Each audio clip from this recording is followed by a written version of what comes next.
And where are we going, Kat? We're going to Women Run Strong. Yay! We're really excited for this. We're going to do a little run through London and then do a Q&A with some very inspirational women. So very much looking forward to that. So we're going to keep you updated with everything that we do. And get free stuff. Get free stuff. Free stuff. Get a free goodie bag. Get the free goodie bag. Always a good perk. We're in front of Kat and Sainsbury's, so she is forced to make a healthy choice. So she can't have anything unhealthy. What is healthy? There's so much pressure right now. Just I choose know. a sandwich. Chicken and maple. And horseradish. Horseradish. We'll just give it.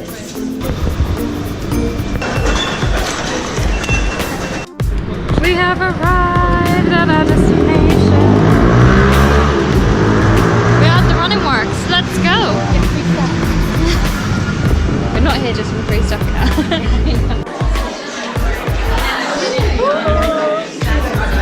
The excitement. Well, we've just signed in and Kat is going to show us what we've got in our goodie bag. Dun dun dun, the big reveal. There's socks in there. Oh my gosh, you got some socks. So cute. Oh my god, I'm so excited right now. Socks and electrolyte sports drink. Exactly what we need. Exactly what we need. And some more energy nutrition stuff. Such a good sales lady. Sports drinks. Yum. And really? I thought $15 off at Zensa here. Yay! Didn't see anything? There you go. Now hold on. We'll edit that out.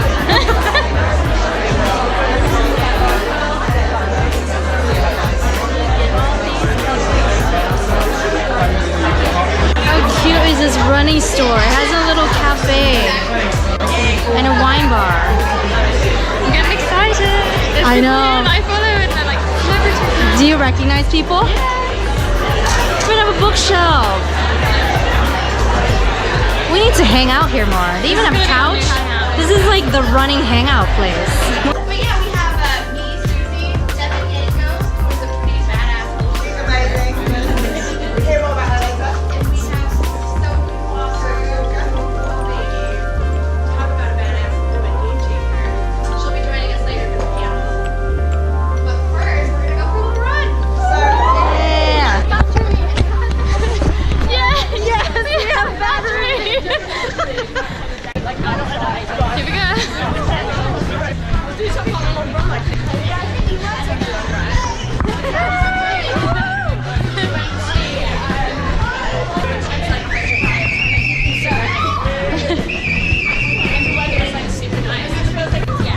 How's it going, Kat?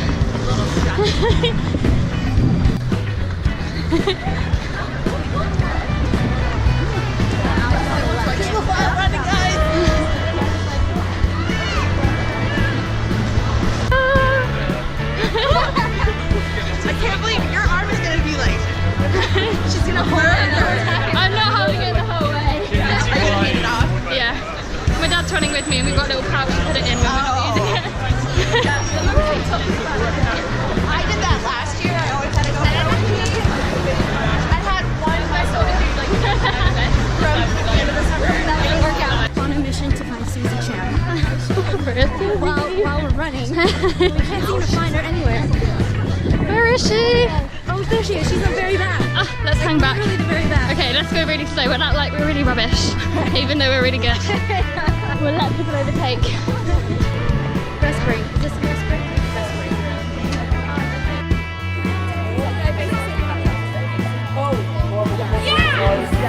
We were trying to take a group photo, but we got kicked out. So we're moving.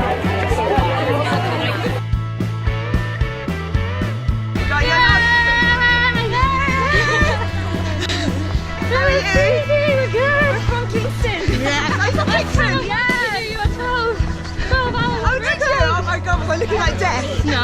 I suspect I probably was, and you're being polite. Are you from Kingston Union? Yeah. Oh my god, I've been there a lot in that heat chamber. Yeah, I saw. We saw. What are you studying? We're both doing PhDs. Oh, what are you doing PhDs in? I'm doing it in immunology. Okay. Mine's in diabetes. Oh wow. So I actually, as a day job, I do have a day job, I work at University College London. Oh cool. Yeah, so I don't know, yeah. It's, So running was full time. no, I know.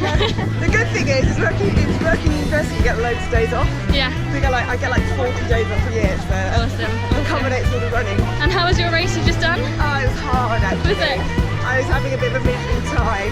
You know, I don't know if you do racing, but sometimes you have, thanks guys, sometimes you have to race through stroke. That was my race. Yeah. But it lasted 6 days. Oh, 6 days. Okay. I was so miserable at it anyway. To be fair, it's pretty amazing.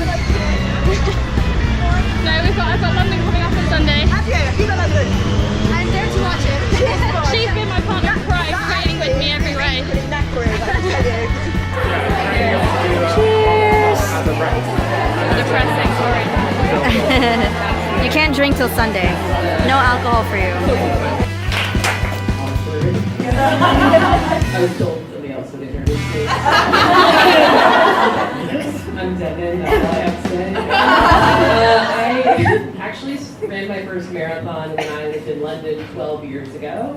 I showed up in London with a work permit and no job, nowhere to live. And I was just running in my mind, I was like, I'm gonna run the London Marathon. And I was like, where do I sign up? And they're like, you're about 7 months too late. I didn't know anything about what I was doing, but I ran my first marathon in Edinburgh in 2005. And since then I've run, I don't know, somebody asked me today for a specific number of marathons, and I don't know, it's just, I stopped counting, and I do ultras, trails, I like every distance, and roads, and all of it. I'm also a bakery owner, so I have a real job, and do that, so that's me. I don't know what else to say. I sometimes run fast. Jen's been very modest.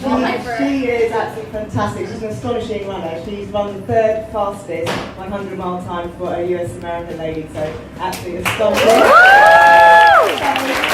fastest time of the Grand Canyon rim to ridge.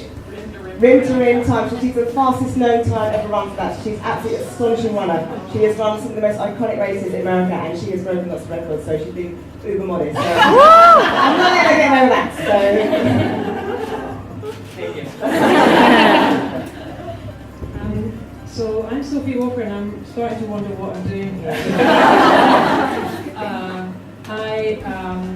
I don't normally run in jeans and boots. I have quite a similar story, I think, actually, not to you. I worked as a reporter for about 20 years, travelled around the world, smoked mainly, and got very stressed, and then smoked a bit more. And then I moved back to London as a single mum with a daughter, and got even more stressed. And then my daughter was, we went through this very long and painful process of her being diagnosed with autism. And it end-to-end process that probably took about 5 years because nobody knew what it was, because she was a girl. And they kept saying, it can't possibly be autism because only boys get autism. And by the time we got to the point where we had a diagnosis, she was very, very unwell and very sad, and I was very, very unwell and very sad. And I used to just spend my whole time feeling like I don't know what to do about this. I'm just a shit parent, I'm a shit mother, and my child is distressed, and I don't know, I'm absolutely in a tailspin. And then one day, I still don't quite know how this happened really, but there was just one day where I just actually, by this time I was taking antidepressants, I'd been diagnosed as clinically depressed, and many days I just couldn't leave the house. But suddenly one day I had this impetus to get out of the house, and I have to get out of the house! And I dragged on these horrible tiny training clothes from many, many years previously that were sort of had crumbs along the ridges and felt really nasty. And I was trying to see if I could run to the end of the road, and I ran to the end of the road and it was awful. And then the next day I thought, I'll just see if I can get around the corner, and that was really awful. And then the day after that I thought, okay, I think I need to just keep running. And part of it was a sense that I have to get stronger than I am now. I have to be strong for my daughter. And you know, she sort of metaphorically runs a marathon every day. She's trying to get through life and trying to be understood. And if she can do that, then surely I could do maybe run a half. That's what I started with. And I thought I would run it for the National Autistic Society to raise funds and raise awareness and just feel like I was doing something for her. So I started running, and I started writing a blog about how awful everything was. It was really cheery stuff. And I actually thought I originally was going to call it Running Joke, because like the idea of me doing this was so absurd. But in the end I called it Grace Under Pressure, because my daughter's name is Grace, and we were both really under pressure. And suddenly all these people were reading this blog, and there were lots of people saying I'm running too, and I found this wonderful online community of runners, and went from there to run more half marathons and more marathons, and at the same time discovered that actually you can be an activist, and actually it's very liberating, that feeling that there's nobody coming to sort your life out, so it's all on you. So now in between running, which I have very little time for, I now lead and build and run the Women's Equality Party. So that's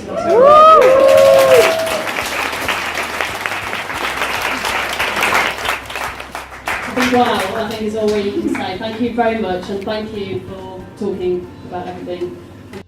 They want to do something different, and they turn up and they walk these very, very long distances. So I'm constantly inspired by the people I meet through some of the events and races, and it's not like one particular person, but I'll be, for example, in the race I've just done, there were people who walked the whole distance, 250 kilometres, and they were on their feet for the longest, and you know, they're the absolute heroes of the race, and of course the elites at the front, but when you have those races, everybody is trying their best, and there's just some really, really incredible people out there doing some really incredible races. So for me, it's a perpetual thing being inspired by some other runners.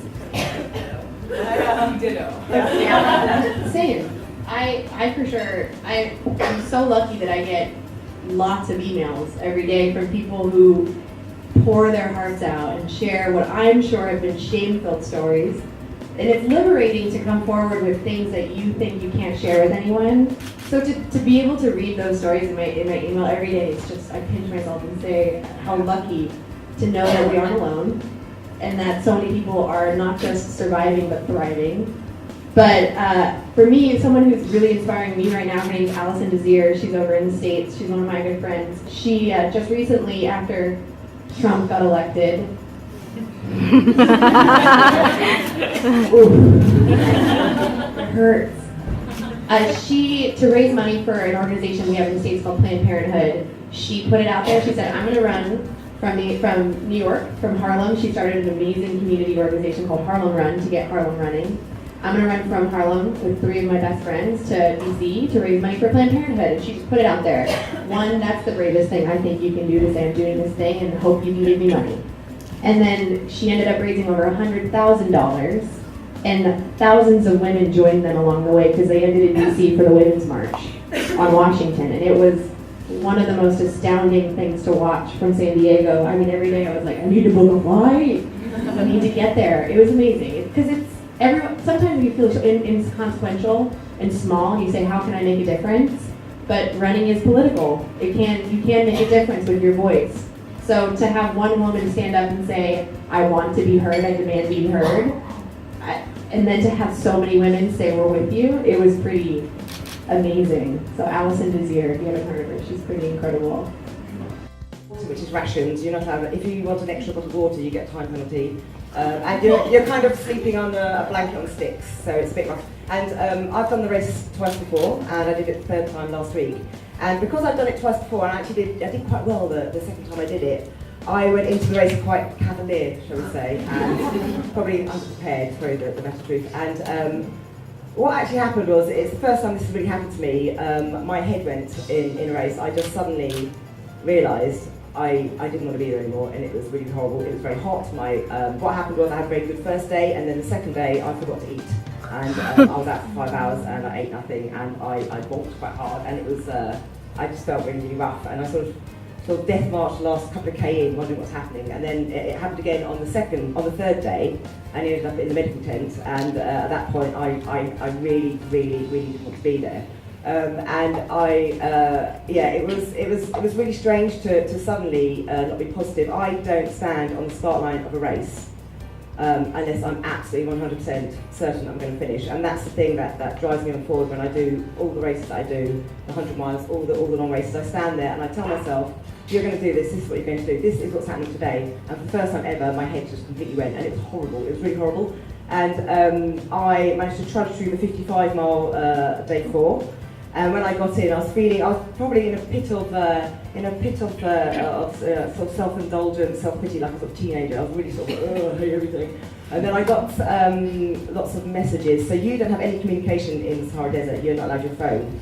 The only communication you get are emails from home at the end of the day. And they handed me my emails, and it was about 70 pages, and there were just messages from lots of lovely people who had been following my story and telling me that they could see I was having a hard time and that it was okay to not do great in the race. And it really made me realise, that I had this great opportunity, and I kind of pulled myself together.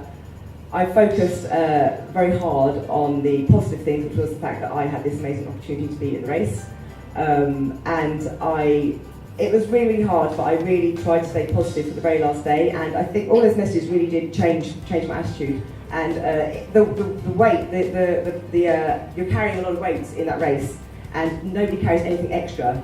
And I put this massive wad of messages in my rucksack that last day, and as I was running along, I thought about all the messages that people sent me, and it really drove me forward and made me I was just really happy to try and prove that I could finish the race. So I came so close to not finishing because I was feeling just sorry for myself, and I'm really glad I pushed through, because for me, as a bad race result is better than letting the demons tell you to stop win, and I'm so glad I pushed through. And it's genuinely, I'm not just saying to be cheesy, but it's genuinely because of all the wonderful messages I got. So thank you so much, anybody who did send me a message.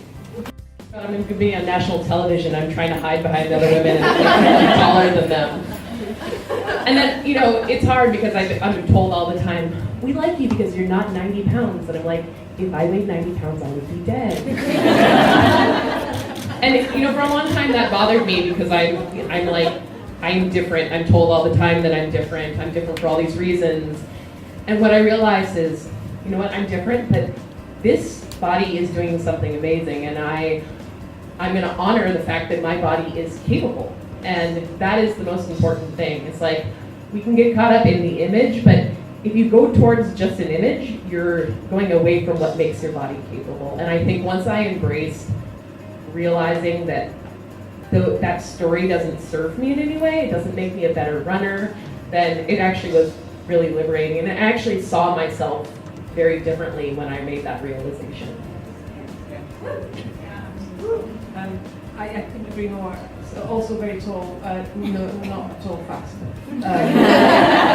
Actually completely shambolic.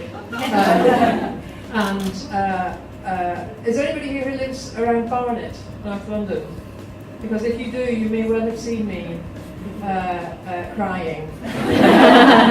So most of my early runs, I was just this sort of extremely tall, shambolic, loping, bad gait, bad posture, weeping, bright red, terrible looking runner. And most of the time that's what I still am. And I'm really glad that this question was asked, because one of the things that I would really like to see more of is realistic depictions of female runners. And I've stopped buying running magazines because I am sick of what they look like. And I am sick of them being about what we should be wearing when we run. And I understand there's a certain amount of needing the right stuff and protecting your body. But I really reject the industry that has got on the back of this to tell us that we should be looking a certain way and dressing a certain way. I think it's incredibly cynical, because this is about health, and it's about mental health, and it's about power, and it's about our core strength, and it's about our inner truths. And for that to be kidnapped and held and hijacked by massive corporations trying to tell us that we still have to look perfect when we run is the most obnoxious thing. So I actually take great pride now in going out whenever I run, which is very rare anyway, but just basically looking as shambolic as I can.